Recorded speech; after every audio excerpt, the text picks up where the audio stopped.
विद्यार्थियों, आपका एक बार पुनः स्वागत है आपके अपने channel total science solution channel पर। इस चैनल पर आपको आपके विज्ञान विषय से संबंधित विभिन्न जानकारियाँ दी जाती हैं। महत्वपूर्ण प्रश्नों के उत्तर, आपके विज्ञान विषय की पुस्तक से सभी अध्यायों के प्रश्नों के उत्तर। और इस चैनल पर कक्षा 6वीं से 10वीं तक जो आपकी विज्ञान पुस्तक है उसके सभी अध्यायों के प्रश्नों के उत्तर पब्लिश किए गए हैं। वन लाइनर क्वेश्चन भी यहाँ पर पब्लिश किए गए हैं। जो छोटे क्वेश्चन हैं उनके आंसर सहित सभी प्रश्न पब्लिश किए गए हैं। अब हम यहाँ पर देख रहे हैं CBSE class 10 science chapter 11 important question. विद्युत जो अध्याय है आपका अध्याय 11 उससे संबंधित प्रश्नों के उत्तर यहाँ पर हम देखेंगे। महत्वपूर्ण प्रश्न है जो आपकी बोर्ड परीक्षा में आपकी हेल्प करेंगे। प्रश्न पहला है, दिए गए परिपथ चित्र संयोजन में 10 ओम प्रतिरोध से प्रवाहित धारा I2 ज्ञात कीजिए। तो यहाँ जो चित्र दिया गया है उसके द्वारा धारा ज्ञात करके दिखाई गई है। इसे आप यहाँ इस प्रकार से ज्ञात कर सकते हैं। प्रश्न दूसरा है, वाहन में बैटरी के 2 कार्य लिखिए। तो उत्तर है, वाहन के इंजन को चालू करने में बैटरी कार्य करती है।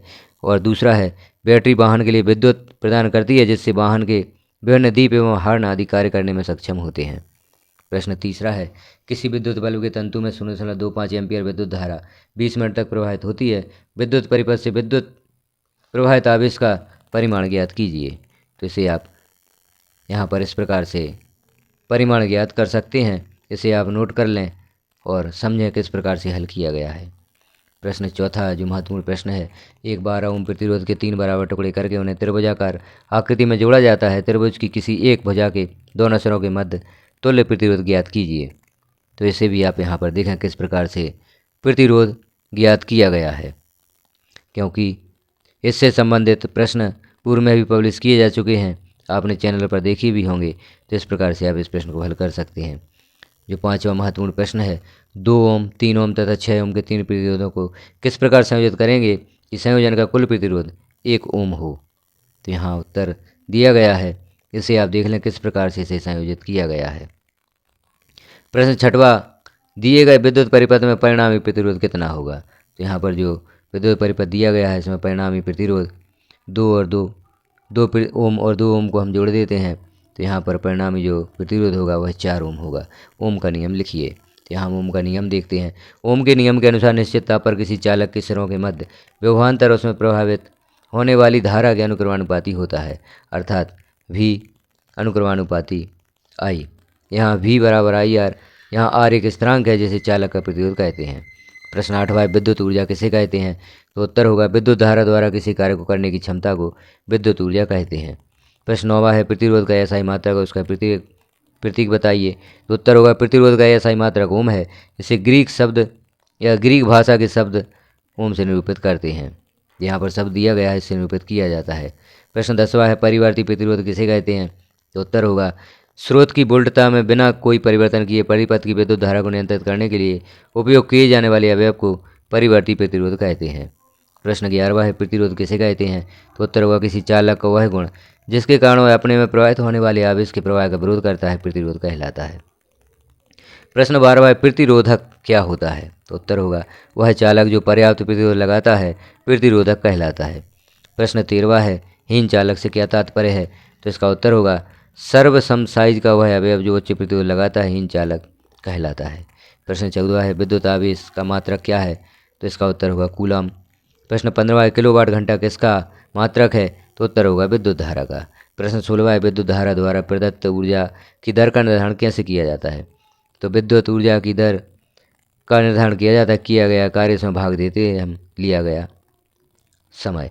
विद्युत धारा द्वारा प्रदत्त ऊर्जा की दर का निर्धारण किसी युक्ति यंत्र द्वारा प्रति सेकंड में किए गए कार्य के आकलन द्वारा किया जाता है। तो यहाँ सूत्र भी दिया गया है। नीचे जो लिया गया कार्य है यहाँ पर हम इसे लिया गया समय पढ़ेंगे।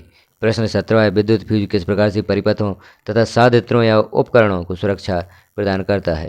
उत्तर होगा, विद्युत फ्यूज परिपथों तथा साधित्रों की सुरक्षा उच्च विद्युत धारा को अनावश्यक रूप से उनमें प्रवाहित न होने देकर करता है। अगला प्रश्न है, विद्युत धारा किसे कहते हैं।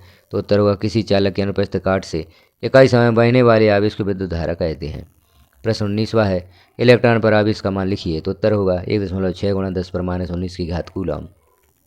प्रश्न 20वां है, अमीटर का प्रतिरोध कितना होता है। तो उत्तर होगा, इसका प्रतिरोध अल्प या लगभग 0 होता है। प्रश्न 21वां है, यदि किसी परिपथ में 1 कूलम आवेश 1 सेकंड तक प्रवाहित होता है तो परिपथ में प्रवाहित धारा का मान कितना होगा। तो विद्युत धारा I बराबर आवेश Q बटे समय T बराबर 1/1। परिपथ में विद्युत धारा का मान 1 एम्पीयर होगा। प्रश्न 22वां है, प्रायः बल्बों में नाइट्रोजन तथा ऑर्गन गैस क्यों भरी जाती है।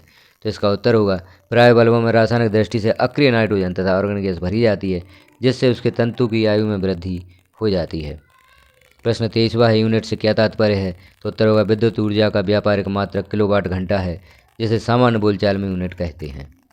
प्रश्न 24वां है, जूल या कूलम किस भौतिक राशि का मात्रक है। तो उत्तर होगा, विद्युत विभव का। प्रश्न 25वां, मीटर को विद्युत परिपथ में कौन से क्रम में लगाया जाता है। तो उत्तर होगा, अमीटर को सदैव परिपथ में श्रेणी क्रम में लगाया जाता है।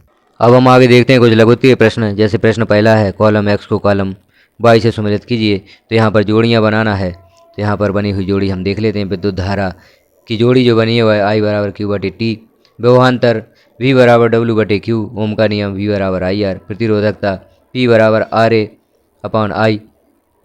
श्रेणी क्रम संयोजन की जोड़ी यहाँ पर होगी R बराबर R1 plus R2 plus R3, और समांतर जो क्रम संयोजन है वह होता है 1/R बराबर 1/R1 धन 1/R2। प्रश्न तीसरा यहाँ पर हम देख रहे हैं, 600 वाट अनुमत का कोई विद्युत रेफ्रिजरेटर 8 घंटे प्रतिदिन चलाया जाता है। 4 रुपये प्रति किलो वाट घंटा की दर से इसे 30 दिन तक चलाने के लिए ऊर्जा का मूल्य क्या है। तो यहाँ पर इसे हल करके बताया गया है, आप इसे यहाँ पर देख सकते हैं। प्रश्न चौथा है, विद्युत धारा के तापीय प्रभाव के व्यवहारिक अनुप्रयोग को समझाइए। तो यहाँ प्रश्नों के उत्तर आप लिख लें, और यदि आपके पास इससे भी कोई सरल उत्तर है तो उसे भी आप तैयार कर सकते हैं। यहाँ से सिर्फ आप प्रश्न देख सकते हैं, क्योंकि यह एक महत्वपूर्ण प्रश्न है, CBSE पैटर्न के आधार पर है। यहाँ पर जो उत्तर है वह लघुरात्मक प्रश्न है, या उत्तर यहाँ पर कुछ बड़े दिए गए हैं, तो आप अपने हिसाब से इन्हें शॉर्ट रूप में भी तैयार कर सकते हैं, छोटे रूप में भी तैयार कर सकते हैं। हम सिर्फ यहाँ पर देख लेते हैं महत्वपूर्ण प्रश्न। तो प्रश्न 5वां है, विद्युत परिपथ का व्यवस्था आरेख खींचिए और उसको समझाइए। तो यहाँ पर इसे आप तैयार करना चाहते हैं तो लिख सकते हैं। प्रश्न 6वां है, विद्युत विभव एवं विभवांतर को परिभाषित कीजिए। तो यहाँ पर विद्युत विभव और विभवांतर को परिभाषित किया जाता है, इसे भी आप देख सकते हैं। प्रश्न 7वां है, विद्युत बल्ब विद्युत धारा की किस विशेषता गुण पर आधारित है। उचित एवं सतत प्रकाश प्राप्त करने हेतु विद्युत बल्ब में क्या उपाय किए जाते हैं। प्रश्न 8वां है, 1 ओम प्रतिरोध किसे कहते हैं। तो इसका उत्तर भी आप यहाँ पर देख लें। प्रश्न 9वां है, श्रेणी क्रम एवं समानांतर क्रम संयोजन में अंतर लिखो। तो यहाँ पर अंतर दिए गए हैं, श्रेणी क्रम और समांतर क्रम में जो अंतर दिए गए हैं, इन अंतर को आप यहाँ लिख सकते हैं, नोट कर सकते हैं और इन्हें तैयार कर सकते हैं। प्रश्न 10वां, एक पदार्थ के दो चालकों की मोटाइयाँ समान है तथा जिनकी लंबाइयाँ 1:2 के अनुपात में है, तो इनके प्रतिरोधों का अनुपात क्या होगा। तो यहाँ प्रतिरोधों का अनुपात भी ज्ञात करके बताया गया है। अगला महत्वपूर्ण प्रश्न है, अमीटर एवं वोल्ट मीटर में अंतर लिखो। तो अमीटर और वोल्ट मीटर में अंतर भी आप तैयार करें, जो आपको बोर्ड परीक्षा में आ सकता है, तो आप यहाँ से इसे तैयार कर लें। प्रश्न 12वां है, उपयुक्त परिपथ चित्र बनाइए। तो यहाँ पर जो 2 प्रश्न दिए गए हैं, इनके लिए परिपथ बनाकर भी दिखाया गया है। इन परिपथों को आप प्रश्न के अनुसार यहाँ पर देखें और इस प्रकार से बना सकते हैं। प्रश्न 13वां है, विद्युत ऊर्जा किसे कहते हैं, समझाइए। तो विद्युत ऊर्जा किसे कहते हैं उसे समझाया गया है, आप भी यहाँ पर इसे देख लें। प्रश्न 14 है, किलोवाट घंटा से क्या अभिप्राय है। 10 किलोवाट घंटा में जूल की संख्या ज्ञात कीजिए। तो इस प्रश्न का उत्तर भी आप यहाँ पर देखें। प्रश्न 15वां है, जब कोई विद्युत हीटर स्रोत से 4 एम्पीयर विद्युत धारा लेता है, तब उसके टर्मिनलों के बीच विभवांतर 60 वोल्ट है। उस समय विद्युत हीटर कितनी विद्युत धारा लेगा जब विभवांतर को 120 वोल्ट तक बढ़ा दिया जाएगा। तो इस प्रश्न का उत्तर यहाँ पर गणना करके बताया गया है। प्रश्न 16वां है, 4 ओम, 6 ओम तथा 8 ओम प्रतिरोधक को श्रेणी क्रम में 9 वोल्ट की बैटरी से संयोजित किया गया है। उपयुक्त का परिपथ चित्र बनाइए और परिपथ में प्रवाहित धारा की गणना कीजिए। तो आप इस प्रश्न का उत्तर भी यहाँ पर देख लें, गणना करके बताया गया है। प्रश्न 17वां है, पार्श्व परिपथ ज्ञात कीजिए। परिपथ का कुल प्रतिरोध और परिपथ में विद्युत धारा। तो यहाँ पर हम महत्वपूर्ण प्रश्नों को देख रहे हैं, उत्तर आप अपने हिसाब से तैयार कर सकते हैं। प्रश्न 18वां, एक विद्युत शक्ति 2 किलोवाट की विद्युत शक्ति का उपयोग करती है, तब उसे 220 वोल्ट पर प्रचालित करते हैं। इस प्रकरण में कितने अनुमतांक के फ्यूज का उपयोग किया जाता है। तो इसे भी यहाँ पर हल करके बताया गया है। प्रश्न 19वां है, एक मकान में 400 वाट का रेफ्रिजरेटर 8 घंटे प्रतिदिन तथा 120 वाट का विद्युत हीटर 2 घंटे प्रतिदिन चलाया जाता है। 4 रुपये प्रति यूनिट की दर से 30 दिनों के लिए कितना व्यय करना होगा। तो यहाँ आप व्यय देखें, व्यय को यहाँ पर हल करके बताया गया है। प्रश्न 20वां है, एक 100 वाट के बल्ब का प्रतिदिन 10 घंटे उपयोग किया जाता है। यदि विद्युत ऊर्जा की दर 4 रुपये प्रति यूनिट है तो 30 दिन में विद्युत खर्च की गणना कीजिए। तो इस गणना को भी आप देख लें। तो इस प्रकार से हमने विद्युत अध्याय के महत्वपूर्ण प्रश्न और कुछ प्रश्नों के उत्तर यहाँ पर देखे। और आप भी यहाँ पर जहाँ भी आपको जो प्रश्न का उत्तर प्राप्त करना है वहाँ पर आप इस वीडियो को स्टॉप करें, वो प्रश्न का उत्तर आप यहाँ से नोट कर सकते हैं। तो इस प्रकार से आप अपनी बोर्ड परीक्षा की तैयारी इन प्रश्नों के उत्तरों से कर सकते हैं, प्रश्नों से कर सकते हैं। तो इस प्रकार से आपके विज्ञान विषय के सभी अध्यायों के प्रश्नों के उत्तर और महत्वपूर्ण प्रश्नों के उत्तर प्रश्न यहाँ पर पब्लिश किए गए हैं। आप भी इन प्रश्नों के उत्तर यहाँ पर देखें, अपनी परीक्षा की तैयारी करें। अन्य अध्यायों के प्रश्नों के उत्तर आप देखना चाहते हैं तो चैनल पर विजिट अवश्य करें। चैनल को सब्सक्राइब करें, वीडियो को लाइक करें, अन्य साथियों में शेयर करें, बेल आइकन को क्लिक कर पर प्रेस कर दें ताकि आगे आपके विज्ञान विषय से संबंधित कोई महत्वपूर्ण जानकारी यहाँ पब्लिश की जाती है तो नोटिफिकेशन के रूप में आपको प्राप्त हो सकेगी। वीडियो को लास्ट तक देखने के लिए आपका धन्यवाद।